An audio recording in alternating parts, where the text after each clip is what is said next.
This is part two of the hacker's story. You now know him as Jordan or Batlan151. Part three will be dropping on Halloween, which I think is a really perfect day to drop such a dark episode. This one's dark too. It's dark as fuck. So a warning, a warning. As with all of these Spark stories, there are a lot of dark things. There's a lot more body horror in Spark stories than there was in the main Sparks run in the narrator's story. So yeah, there's some of that in this. There's some extreme violence and creepy themes. So warning there. If you have enjoyed Sparks, you're enjoying Sparks and Sparks stories, and you would like to support it, there's no ads, right? There's no ads, and I'm never going to put ads in any of this. I think it takes away from the experience. The only thing is these little introductions to the Sparks stories. So if you want to help keep it that way, you could support me and the project at patreon.com/Sparks podcast. You get early access to the Sparks stories and something else that's going to follow on from Sparks stories. And also the Death Radio, which is like a personal diary. It's me talking about my life, influence of Sparks, various different situations. I think my real life is a bit more fucked up than the world of Sparks. Sometimes I do anyway. You can see whether you agree. That Death Radio, it's like exclusive to Patreon. It's never going to be anywhere else. If Patreon's not your thing, if you've already got enough subscriptions or you just don't like to do that kind of thing, all right, no worries. You can support me and the world of Sparks in another way. Leave a nice review, leave a nice rating, subscribe, follow the podcast on whatever app you use to listen. Follow me on Instagram. There's a link in the episode description. It's at David_McCool. Yeah, follow me. You can write to me there if you've got any comments or questions. I really love to hear from people. I really love to hear people's thoughts on the story and the layers, because there's layers and layers and layers, and there's plenty of things in there that nobody's pointed out to me yet, that they've noticed. Like, there are Easter eggs galore. So yeah, that's it. This is episode 2, of the hacker's story. The next time you hear me, it won't be me. Before I get into the story of the pop star and the YouTuber, I need to address something about the sound here. There's a crackling throughout that you might notice. There's nothing wrong with the laptop. There's nothing wrong with the microphone. There's nothing wrong with the connections. I've tried everything. This might sound weird. I mean, if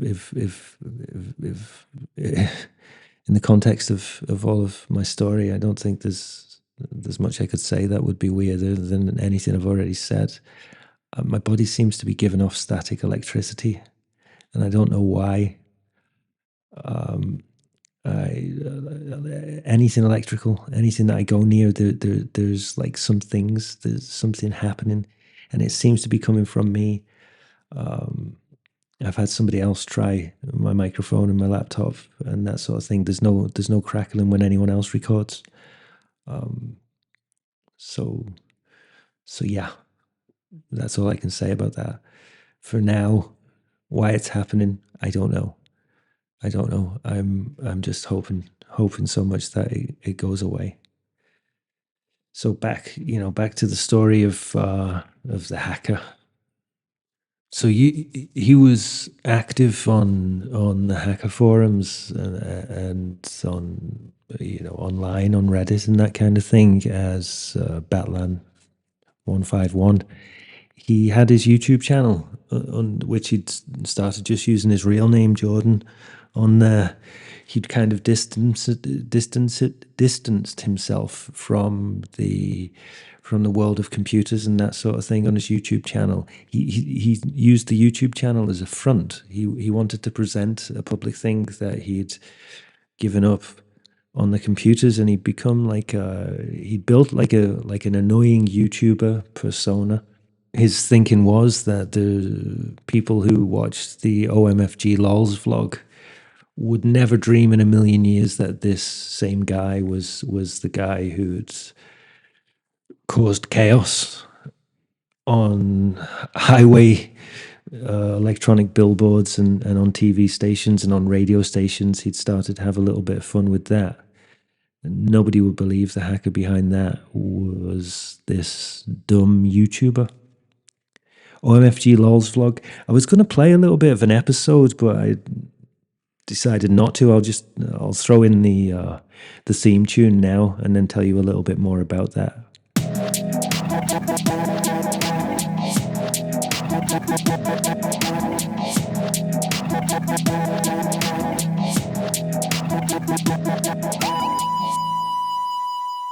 I think it was a pretty dark theme, and the channel itself, the theme of his videos was pretty dark. He was using it as his own personal experiment. He was using it to prove to himself the darkness of human nature. He was trying to prove to himself that, as he believed, as Daniel had convinced him, as he'd come to believe himself, that humanity needed to be wiped out. He was using the channel as proof of that. What he did, he made videos.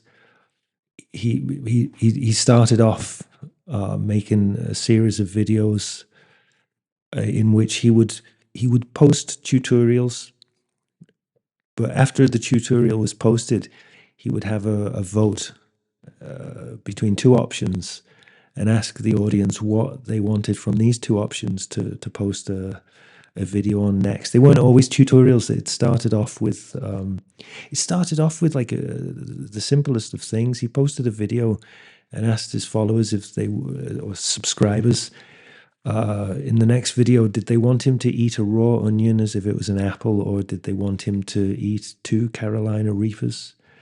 And they voted for the Reapers.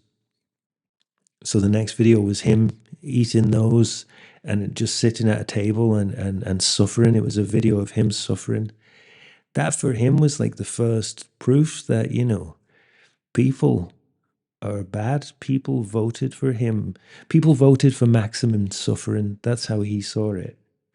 And it went on like that for a full year until he reached his what he thought was going to be his masterpiece video, and it would be the last video he posted, and it might well have been, and probably was, the last YouTube video that anybody saw, any of his subscribers saw. He built it up video by video, as I said, each challenge being slightly more extreme than the previous. Whether he was aware of it or not, he was using the same technique on his audience as Daniel had used on him and many other people in the cult, where it starts off with some kind of seemingly innocent task. In the case of the videos, it was a seemingly innocent vote for what video came next. And it starts off with helping out, I don't know, carrying shopping from the car to the house, and or it starts off, in the hacker's case, it started off with doing some small programming tasks, and built up to the point where you're ready to end the world and trigger nuclear war. On a smaller scale, he was doing that with his audience. The last option he gave, the last video he put out in which the subscribers were able to vote for what video came next, it was the option of 2 tutorials. One of them was how to murder somebody and get away with it, and the other one was how to kidnap somebody and get away with it. He expected the public to vote for the murder. They voted for the kidnapping, which kind of surprised him. He'd picked somebody out who he was going to murder. There were two people he'd chosen. He had chosen somebody for the kidnapping video, and he had chosen somebody for the murder video. That person got away and had no idea that they might have been the main character in a snuff movie or the main victim. He went on to do the kidnapping video. With the kidnapping video, he had chosen the person about a year before, or around the time when he and Daniel had set plans in motion for triggering nuclear Armageddon.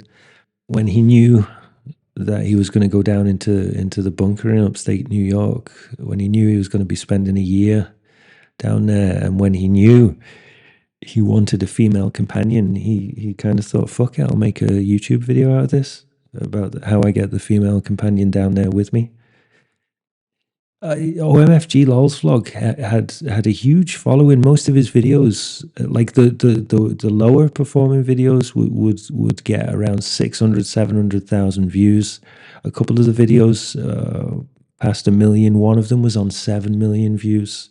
But as I said earlier, he was doing it just as proof to himself that humanity was bad. That he was doing it as proof to kind of almost clear whatever was left of his conscience before he triggered uh, nuclear war. So he wasn't doing it for the likes, for the subscribes, for the ad revenue. He was doing it to, as I said, I'm gonna keep repeating myself here. Anyway, Jordan was obsessed with many things. One of his obsessions was extreme cinema. He liked films that were dark and nihilistic. He loved Gaspar Noé. He loved his movies. He had actually told people that his favorite movie was Irreversible. He loved Cannibal Holocaust. He loved the German movie Angst. He loved the Dutch film The Vanishing from 1988, and it was the Vanishing was his kind of inspiration about how to kidnap somebody. But when he thought about it, he decided that rather than kidnap somebody in that method, that he would use his clout, like he would like asking somebody for help with a broken arm, like the guy in The Vanishing, that he would use his clout as a well-known YouTuber and get somebody in his car that way, that he would befriend somebody not too deeply, but to the point where they would accept a lift from him. And then when they got into his car, he had a bottle of chloroform, which he would, like in the movie The Vanishing, pour onto a rag and cover her mouth with to knock her out. Then, she would wake up in a nuclear bunker without a clue where she was or what was going to happen next. And then he would inform her. The way he saw it is he had the choice of any woman in the world, and he was going to save her. He thought he was doing a good thing by kidnapping her. He had a choice of any woman. He was going to choose one, and he chose one of his other obsessions. He had become very obsessed a few years earlier when he was in his teens with the singer Ashley. I don't know if you remember Ashley. She had a viral hit with the song Lemon on the Beach. It wasn't a well-produced song. It was terrible, cheesy Europop full of innuendos. It didn't really deserve any airplay at all, but it got tons of it because of the music video. The music video, if you haven't seen it, it's full of it's verging on pornography. Somebody even uploaded it to Pornhub. It's that kind of explicit. And Ashley had made this as a kind of vanity project without any label back in. Her boyfriend at the time had written the song with her. He sings the song. He does that's the guy doing like the male part of the vocals. And Jordan had seen the video and had just like kind of fallen in love with this girl, or became obsessed with her, infatuated with her. After the video came out, it was a massive hit that summer, like a massive viral hit for all of the wrong reasons. After that, and all of the trolls came out, and she got loads of backlash. She got torn apart online. She had decided to quit music. She made a bit of money from it, from the views on YouTube. I remember when I watched it, the video was at like 118 million views for this absolute trashy song. I mean, I can't judge it. I don't know how to write songs, so and I think anybody who has an effort, who makes an effort to create something, creating things are hard. So there's no reason to tear people apart. But it wasn't, it was a rubbish. It's not my kind of thing. It's not my kind of thing. But it had a fuck ton of views, and one of those people who added a lot of views of them to it was Jordan. After that summer, Ashley decided that she was going to change her image. She went from having a bleach blonde hair, she went brunette. She stopped wearing so much makeup. She began dressing differently. She changed her style, so she was almost unrecognizable. She could walk around inconspicuously. She moved to New York, where Jordan lived, and she started drama school there. She wanted to get another career going as an actress. Jordan managed to find out everything about her, basically, that was available anywhere on any computer. He found out where she went to drama school. He found out where she lived. He found out that she'd broken up with her boyfriend. She was single, so this for him was a big plus. Although he wouldn't have given a fuck if she was in a relationship or not, he still would have kidnapped her, taken her down to the bunker. There'd be no boyfriend coming after her because he'd be killed in either the nuclear blasts or the fallout. He knew the rhythm of every one of her days after observing her for a while. In between making his videos and other stuff, he was still doing hacking tasks for Daniel and still keeping in constant contact there. He would go to places where she was and hang out, and he filmed her with a camcorder. He was tracking her over a year. He planned to put all of these surveillance shots into the video of how to kidnap somebody while doing a voiceover of showing how his year progressed, and he was going to be open about it. He got into her emails, so he would find out plans that she had, people that she knew. He built, he was, he was like stalker level maximum. About 6 months in to his stalking, he got caught by her. He didn't get caught in the sense that she knew that he was stalking her, but she came out of her acting class, um, and noticed him across the street filming the building. He just brazenly carried on filming. He didn't put his camera down and try to run away or whatever. And then he saw in her emails afterwards that she wrote to one of her friends, and just like, regular email conversation. And in it, she said, "Oh, you know that YouTuber, that YouTube guy, OMFG LOLZ vlog. He was standing on the street outside my drama school. He was filming the building. He must be making some sort of challenge related to acting. I hope he doesn't join my class." This kind of got Jordan's blood like boiling, that her saying that she hopes he doesn't join that class because he was infatuated with the woman, and she was saying she didn't want him to be in her class with her. So he hacked into her friend's email then and sent a reply to Ashley, and said, "Yeah, but he's hot, right?" And Ashley, to Jordan's relief, said, "Yeah, he's hot, but he's a fucking weirdo, and he makes those stupid videos." Well, being a weirdo and making stupid YouTube videos was all right by Jordan, just as long as he knew that she thought he was hot. So over that year leading up to the day of executing the plan with Daniel, he'd filmed like plenty of material and recorded voiceover. He'd edited the majority of the video together. It was almost ready to go out. He just needed the end part of it, and he'd planned the end part exactly how he was going to film it. He just needed to get her, and he just needed to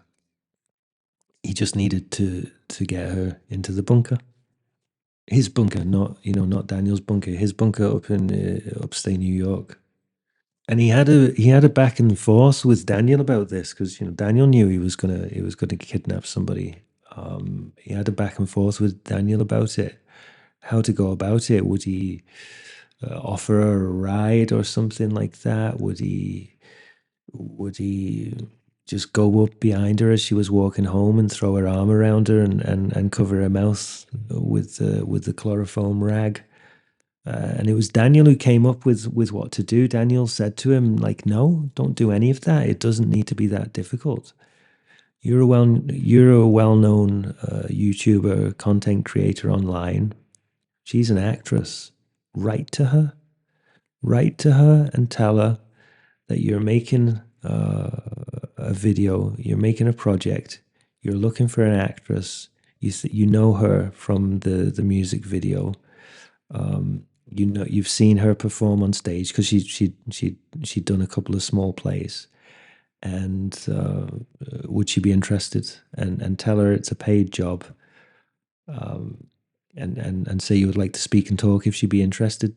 Do that before you go creeping up behind her on a dark street. So that's what Jordan did. He sent her an email and he told her that he had a project. He didn't go into detail about it. He told her he had a project in the pipeline and he needed an actress and he thought she'd be a great fit for it. Would she be willing to meet? And like it was, 20 minutes later, he got a reply to his email from Ashley saying, yeah, she'd be interested. Can he tell her any more information? Where to meet?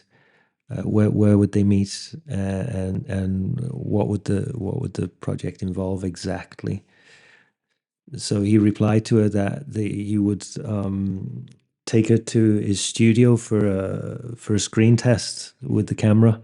And as she'd seen him outside of the drama school, he said he wanted to make a tutorial about acting. He said he wanted to go away from like the dumb stuff, and that he wanted to make a. He said he was embarrassed about the persona he'd created, and he wanted to somehow like pull back from it because he said he told her that he believed the challenges had gone too far. He wanted to pull back from it and tell his audience that it had all been like a big act, and he wanted to incorporate that, like some acting classes and some other kind of stuff. And he was going to consult young actors and acting professors and make a kind of serious video about it. All bullshit. It was all stuff that just came off the top of his head as he was writing the email. And she said, "Yeah, all right, I'm up for that." He said it would be a kind of talking head thing from her point of view, and that they would do some improvisation together. So he arranged a pickup time. He said blatantly that he was open about the fact that he was going to take her up to his ranch in upstate New York if she was all right with that. And she was. I guess she saw dollar signs, and she also, from her perspective, she would have likely thought that, oh, he's a famous YouTuber. He's not going to be doing anything. He's a bit of an idiot making these videos, but he's not going to, you know. She felt safe in some way. Let's say his planned pickup time was the day before the day to trigger the end of the world. He drove. He drove to the drama school, which he was picking her up outside of that.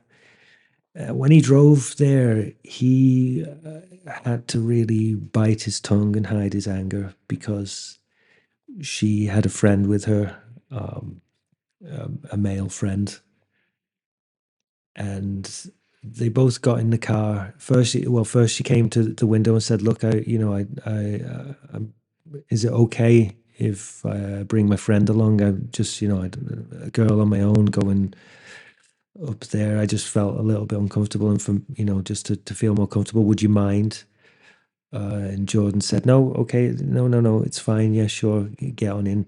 Inside, he was thinking, "How the fuck do I deal with this now?" So he drove on in the direction of the ranch and of the bunker, with the guy in the front. She was sitting in the back, and they were just bullshitting small talk all along the way. They were talking about acting. They were talking about his YouTube channel. He was talking about, he was just making up all sorts of lies about the future of the channel, how he wanted to turn it into, more serious tutorials now that he'd built a strong, solid audience, that he was embarrassed really about the challenge videos he'd been doing and that stupid YouTube persona, which he said it was just a persona. And he talked about everything and nothing all the time. Jordan's thinking, how the fuck do I get rid of this guy? How do I knock her out? Because he had his chloroform and his rag hidden down the side of his seat. But what he was thinking is, if he does the guy, she's going to go crazy there in the back. And if, how's he going to get her subdued? If he puts it over the guy's mouth, she's going to start attacking him. Maybe she's got some pepper spray in her pocket or her purse or something like that. So he had to, on the spot, think about how to deal with this, because there's no way he could let it go now. He'd planned it for a year and he had a fucking video to post before the end of the world. And he had a military system in North Korea to hack. The thing was, he had planned the last part of the video to be, because he had a camera that filmed inside the car. What do you call those fucking things? You have those cameras next to the rear view mirror, and a dash cam filming you drive, and he had those set up. And he'd wanted the shot of him putting the rag over her mouth in the front seat, and then to have footage of him carrying her to the bunker. And now he wasn't going to be able to get that shot. So he thought, well, okay, I'll take them to the house, and when we get to the house on the ranch, I'll deal with it then. He had at the ranch some filming equipment. He had a bit of a studio area set up, so he was going to get away with that. They weren't going to turn up to the house and find no studio set up and nothing at all. He had all of his equipment there. The only thing was, all of the equipment was down in the bunker. So as they were driving there, he was going through in his head, like, am I gonna, should I take them down the bunker? I mean, are they gonna freak out? Maybe it would make good footage, Maybe it would make good footage of him, like, leading these people willingly going down into the bunker. And he also thought, well, those two challenges at the end, maybe I'll make a double whammy video. So he's kidnapped somebody, he's kidnapped two people, and he's going to murder one of them. So they pulled in to the ranch and parked up at the main house. The bunker was outside the house; it wasn't beneath it. It's the one at the slaughterhouse at Tom's farm. This was separate from the main building, with another entrance, with actually, like, it looked like an outhouse, like an outside toilet. But you opened the door and there was stairs going down to another door, which was like the entrance to the bunker, very deep underground. Jordan had come up with some sort of vague plan of what to do, so he took them into the main house, and he told them that the studio was in a separate building. But before they went there, he would need them to sign an NDA, which he had a laptop in the main house, which he opened up, and just, he didn't have any NDAs to hand, so he just went through Google, just found a standard a standard NDA, printed a couple of copies out and had them sign them. He then said to them that before they went into the studio, because he was kind of very secretive about what he did, he liked to keep things as secret as possible. He didn't want people knowing how his studio was, where it was exactly. He didn't want them. He didn't want them filming. So if they didn't mind to leave their bags, because the guy had like a backpack with him, a small backpack, and she had a handbag, that they would have to leave them in the house when they went to the studio, just to, recording devices, just in case of recording devices. That's what he told them. For him, it was like, if they had pepper spray or anything, it'd be in the bags and they would leave them behind. There were cameras all around the house set up, which he could monitor downstairs from his kind of office room in the bunker. Just as at Daniel's farm, they had cameras around. Daniel had at Tom's farm. Daniel had put cameras all around. Daniel had essentially ordered and had made for Jordan a miniature version of what he had. So yeah, there was all of the surveillance stuff around, and Jordan was like, right, okay, so I'm going to take the surveillance footage and use that in the YouTube video, in that final YouTube video. They went to the kitchen for a coffee. He suggested that they have a coffee to start with and have a little chat, relax a little bit after the drive before going to the studio and getting on with the project. When they were in the kitchen, Ashley said she needed to use the bathroom. And he told her, top of the stairs, right along to the end of the corridor there, and that's the bathroom. She went, and Jordan took this as his moment to kill her friend. Her friend's name isn't even documented. I'm not sure if Jordan even knew what the guy's name was. He took a split decision to take a knife, a large chef's knife from the block there, and he did this so quickly that the guy had no chance to react. Jordan took the chef's knife from the block, and he just went to the guy straight away and stabbed it through the center of his throat. Just pushed it right in there. After he'd done that, the guy's hands went up to his throat, and Jordan punched him as hard as he could, square in the nose. The guy fell back. He fell down onto the floor. It made noise. Whether Ashley could hear it upstairs or not, probably not, because it was a distance. She might have heard something, but the guy having the neck in his throat, and his throat was filling with blood, he couldn't scream. He couldn't do anything. And he fell to the floor there in the kitchen. Struggled around.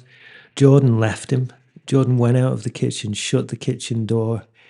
He then went to the front door, walked out quickly to his car, where he got the rag and the chloroform. I can't remember the name of it.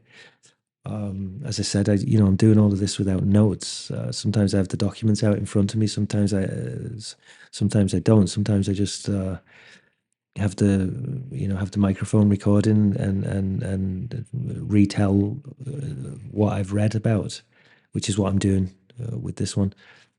He waited there back by the front door, waiting for Ashley to come back down. She was a good 5 minutes, by which time her friend had well and truly passed out, if not died, from blood loss or choking to death. There was no sound coming from the kitchen anymore. She came downstairs, smiled, like a kind of nervous smile. And he said, we're ready to go to the studio. Your friend's already there. And she said, oh, okay. She was thinking, well, she brought a friend, and he said he wasn't going to leave her side, and he was going to go everywhere apart from, the bathroom with her. And he's gone off to the studio without her. Okay. But it was only like a minor thing, but it's still, flashed a little red flag in her mind. She walked towards Jordan at the front door. And when she got close enough, he just grabbed her. He just threw her arms around her and put the rag over her mouth and held it there tightly, tightly, tightly. She flailed. She tried to hit. She tried to kick, but nothing. He just stayed there, strong, sturdy, with this rag over her mouth, and she passed out. And when she came to, when she regained consciousness, she was in a chair, strapped to a chair. She wasn't gagged or anything, so she could speak, she could scream, but it didn't matter. Nobody would have been able to hear her. She was down in the bunker, which was all locked up. There were monitors, multiple monitors in front of her that she could see. On one of them, she could see her friend laying on the kitchen floor in a pool of blood with a knife in his throat.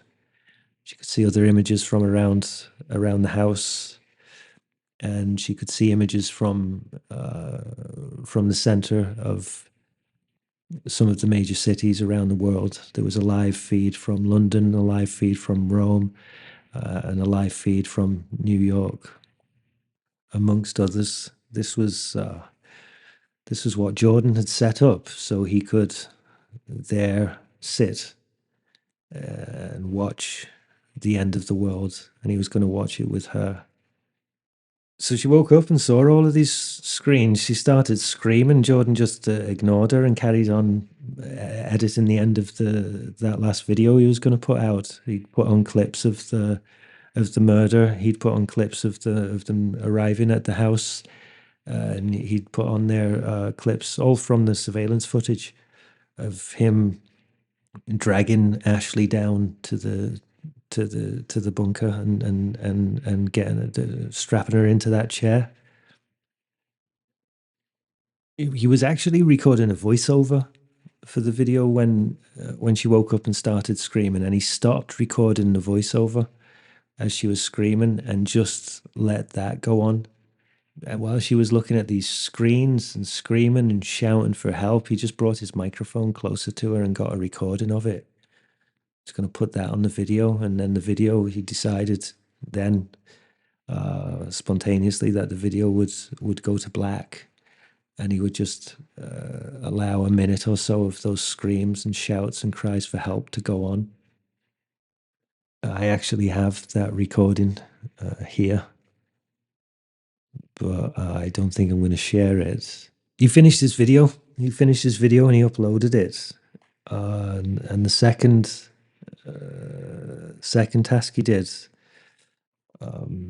after he'd told Ashley what was happening and that she was going to be with him down there for a year, she wasn't going anywhere, so she may as well start calming down now, because hysteria, he said to her, hysteria is not going to help the situation. You better get used to it as quickly as you can, because the end of the world's coming, and as he said to her, I've chosen you to save you, and you're going to be my partner for the end of the world. We're going to be each other's partners for the end of the world.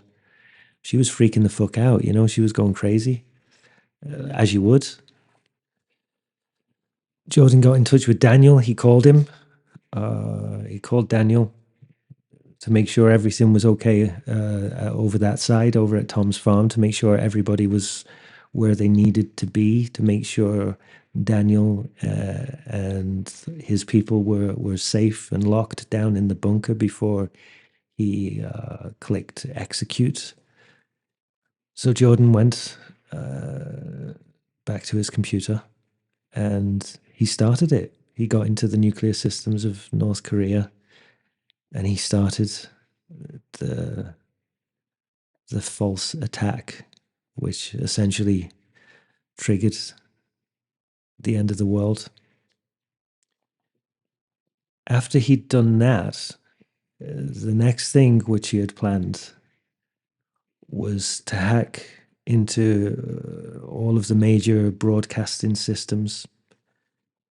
He had something set up, like a little last troll The video was uploaded. That was already, people were getting views. People were, his subscribers were already viewing that, not knowing that within minutes, definitely within the hour, they would all be dead or dying from